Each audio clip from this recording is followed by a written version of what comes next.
தமிழக அரசுக்கும் ஆளுநர் ஆர்.என். ரவிக்கும் தொடர்ந்து ஒரு மோதல் போக்கானது நிலவி வந்த நிலையில்தான் மசோதாக்களுக்கு ஒப்புதல் கொடுக்கவில்லை என உச்சநீதிமன்றத்தில் வழக்கு தொடர்ந்தது. தமிழக அரசு, அதாவது ஆளுநர் ரவிக்கு எதிராக உச்சநீதிமன்றத்தில் வழக்கை தொடர்ந்தது. இந்த வழக்கை விசாரித்து கொண்டிருக்கும் போதே சில மசோதாக்களுக்கு ஆளுநர் ஒப்புதல் கொடுத்திருந்தாலும் இன்னும் பல மசோதாக்கள் ஆளுநரின் ஒப்புதலுக்காக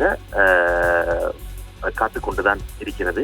இதன் காரணமாக தேர்ந்தெடுக்கப்பட்ட அரசின் திட்டங்களும் அதே போல அரசின் வாக்குறுதிகளும் நிறைவேற்ற முடியாத சூழ்நிலையில் இருப்பதாகத்தான் உச்சநீதிமன்றத்தில் தமிழக அரசு அந்த மனுவில் குறிப்பிட்டு வழக்கு தொடர்ந்தது.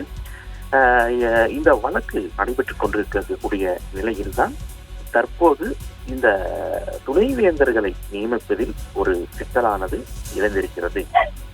இதை தொடர்ந்து இதற்கும் உச்சநீதிமன்றத்தில் அந்த ஏற்கனவே விசாரித்துக் கொண்டிருக்கின்ற வழக்கிற்கு உடனே இதையும் விசாரிக்க வேண்டும் என குறிப்பிட்டு ஒரு 4 நாட்களுக்கு முன்பாக தமிழக அரசு மனுவானது தாக்கல் செய்திருந்தது. இன்று அதை விசாரித்த உச்சநீதிமன்றம் வருகின்ற பிப்ரவரி மாதம் இந்த வழக்கை எடுத்துக்கொண்டு விசாரிப்பதாக சொல்லியிருக்கிறது. அந்த விசாரிக்கக்கூடிய அன்றைய தினம் முதல் வழக்காக இந்த வழக்கு விசாரிக்கப்படும்